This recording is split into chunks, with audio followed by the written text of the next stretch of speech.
గ్రామీణ ప్రాంతాల్లో మిమ్మల్ని అందరినీ ఒకటే కోరుతున్నాను. ఏదైతే ఇంత మునిపి వేస్ట్ కాంపోస్ట్ కింద కొన్ని సెంటర్లు పెట్టాం. ఇక్కడి నుంచి ప్రతి ఒక్క ఇంటి దగ్గర చెత్త కలెక్ట్ చేయాల్సిన అవసరం ఉంది.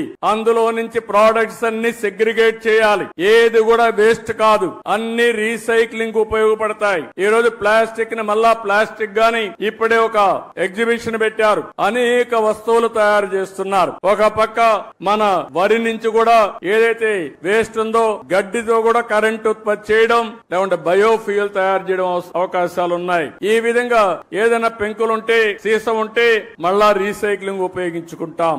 ఏవన్ మన కార్లకు ఉపయోగపడే వేస్ట్ ఏదైనా ఉంటే అలాంటి వేస్ట్ కూడా ఇంజన్లు గాని అవన్నీ రీసైక్లింగ్ ఉపయోగపడే పరిస్థితి వస్తుంది. దీన్నే సర్క్యులర్ ఎకానమీ అని పిలుస్తున్నాం. రాబోయే ఒక్క సంవత్సరంలో ఇవన్నీ కూడా డెమాన్స్ట్రేట్ చేసి ఆంధ్రప్రదేశ్ రాష్ట్రంలో ఏది వేస్ట్ కాదు, వేస్ట్ నుంచి సంపద సృష్టించే మార్గానికి అవసరమైన ఇన్సెంటివ్స్ ఇచ్చే బాధ్యత ఈ ప్రభుత్వాన్ని చెప్పి మరొక్కసారి మీ అందరికీ తెలియజేస్తున్నా.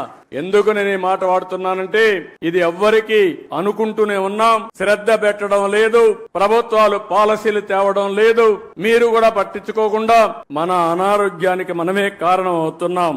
ఈ రోజు ఈ యొక్క రీసైక్లింగ్ సర్క్యులర్ ఎకానమీకి ఇప్పటికే 87 మున్సిపాలిటీల్లో 157 ఆర్ఆర్ సెంటర్లు కూడా ఏర్పాటు చేశాం. ఇదే కార్యక్రమానికి రాబోయే రోజుల్లో 17 కార్పొరేషన్లు వచ్చే జూలై 5 నాటికి, ఇప్పటికైతే అక్టోబర్ 2కు 17 కార్పొరేషన్లు వస్తున్నాయి. వచ్చే ఏడాది జూన్ 5కి మొత్తం రాష్ట్రాన్ని సింగిల్ యూజ్డ్ ప్లాస్టిక్ రహితంగా మారుస్తాం.